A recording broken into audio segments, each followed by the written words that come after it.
Hello friend, मैं bridal beauty salon से प्रतिभा आप सभी लोगों का स्वागत करती हूँ। फ्रेंड, हमारा आज का टॉपिक उन लोगों के लिए जिनको ये हमेशा से प्रॉब्लम रहती है कि अगर वो फेशियल करा लेते हैं तो उनकी स्किन पर दाने निकलने लगते हैं। तो ऐसा क्यों होता है, तो आज मैं इसी में डिस्कस करूँगी। फ्रेंड्स, मैं आपको बताऊँ कि जब हम लोग अपने स्किन पर फेशियल करवाते हैं या करते हैं, पहली चीज़ तो मैं आपको बता दूं कि कभी अपने हाथ से फेशियल नहीं करना चाहिए। उससे हमारी स्किन को बहुत ज़्यादा नुकसान होता है, क्योंकि हमको स्टेप्स पता नहीं होते हैं, हमको कैसे अपनी स्किन को टाइट करना है कुछ पता नहीं होता, पर बस घर पर ला करके उसको अपने आप से ट्राई कर लेते हैं। ये बिल्कुल गलत तरीका, ऐसा बिल्कुल भी ना करें, क्योंकि ऐसा करने से किसी का नुकसान नहीं है, सिर्फ आपकी स्किन पे ही आपको ही नुकसान पहुंचा सकती है। इसलिए आप अपने घर पर कभी भी फेशियल अपने हाथ से ट्राई ना करें। अगर आप किसी और से भी कराते हैं तो पहले ये जान लें कि उसको उस बारे में पूरा नॉलेज है कि नहीं है। अगर है तो कराइए, नहीं है तो मत कराइए, क्योंकि अगर फेशियल करते वक्त हमने स्टेप उल्टे सीधे कर दिए तो स्किन टाइट की जगह लूज़ हो जाएगी। तो फ्रेंड, आप हमेशा फेशियल किसी प्रोफेशनल पार्लर, सैलून्स या किसी अच्छे जिसको पता हो, स्टेप्स पता हो उन लोगों से कराना चाहिए। कभी भी अपने से ट्राई नहीं करना चाहिए। अच्छा गाइज, अब करते हैं दूसरी बात कि अगर हमने किसी पार्लर या सैलून में जा कर के फेशियल कराया है तो आपकी स्किन पर दाने निकल रहे हैं, तो वो क्यों निकल रहे हैं। पहली चीज़, आपने जा कर के किसी प्रोफेशनल सैलून्स में या पार्लर में आपने फेशियल करा लिया, ठीक।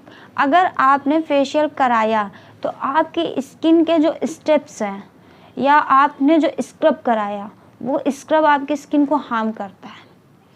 जो स्क्रब आप करा रहे हैं वो स्क्रब आपको आपकी स्किन पे हार्म क्यों कर रहा है, क्योंकि अगर फेशियल करते वक्त आपने स्क्रब को अच्छे से क्लीन नहीं किया है और आपने स्क्रब के बाद क्रीम की मसाज दे दी है, तो जो उसमें स्क्रब के दाने होते हैं वो हम लोग जब टाइटनिंग की मसाज करते हैं क्रीम की, तो वो कहीं ना कहीं हमारी स्किन में जाकर के स्किन को छीलते हैं, जिससे हमारी स्किन बहुत ज़्यादा अंदर से सेंसिटिव हो जाती है और इसी वजह से हमारी स्किन में दाने निकलने लगते हैं।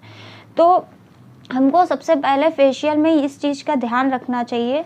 जो लोग फेशियल करते हैं, ये टिप्स उनके लिए है कि हमको इस चीज़ का ध्यान रखना चाहिए कि स्क्रब के बाद हम अपनी स्किन को बहुत अच्छे से क्लीन कर लें, उसके बाद हम क्रीम की मसाज करें। और जो लोग फेशियल करवाते हैं उनके लिए ये टिप्स है कि फेशियल कराने के बाद जो आपने स्टेप्स फॉलो नहीं किए, इनकी वजह से भी दाने निकलते हैं। जैसे फेशियल कराने के बाद आपको अपने फेस को कवर रखना है, आप अपने फेस को कवर रखिए, तब बाहर निकलिए। डस्ट, धूल, धूप, ये सारी चीज़ें आप फेशियल कराने के बाद अगर आप फेस को कवर किए बिना निकलते हैं तो आपकी स्किन को नुकसान पहुंचाएंगी।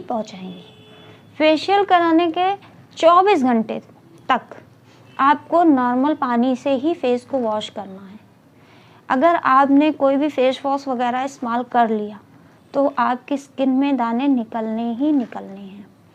तो इसी तरह से कुछ टिप्स होते हैं जो आपको फेशियल कराते वक्त ध्यान रखना चाहिए, फेशियल करते वक्त ध्यान रखना चाहिए।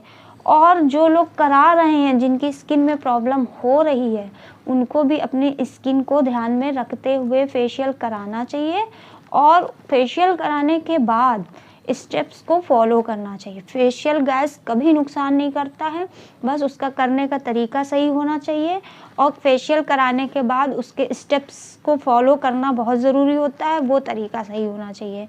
अगर आप इन सारे तरीक़ों को अच्छे से फॉलो कर लेते हैं तो आपको फेशियल कभी भी नुकसान नहीं करेगा। फेशियल कराने से आपकी स्किन ग्लो करती है, ना कि आपकी स्किन को नुकसान पहुंचता है। और हाँ, एक बात मैं आपको और बताना चाहती हूँ कि किसी किसी की स्किन में कोई फेशियल नहीं सूट करता है। इस चीज़ को अगर आपने नोटिस किया है कि इस फेशियल को कराने से हमारे स्किन को नुकसान पहुँचता है, तो हमें वो फेशियल बिल्कुल भी यूज़ नहीं करना है। अगर आप कहीं पर जा रहे हैं, कोई आपको सजेस्ट कर रहा है या नहीं कर रहा है, अपने से कोई कर रहा है, तो उसको अपनी ये बात बता दीजिए। सपोज दैट कि हमको इस कंपनी का फेशियल नहीं सूट करता है, तो आप किसी भी किसी भी पार्लर या सैलून में इस चीज़ को आप अपने साइड से भी बता सकते हैं। आज का मेरा वीडियो यहीं तक था। आगे अगर आपको किसी भी तरह की कोई भी इंक्वायरी करनी हो तो आप हमारे कमेंट बॉक्स में कमेंट करिए, हम आपको उसके बारे में ज़रूर बताएंगे। नमस्कार।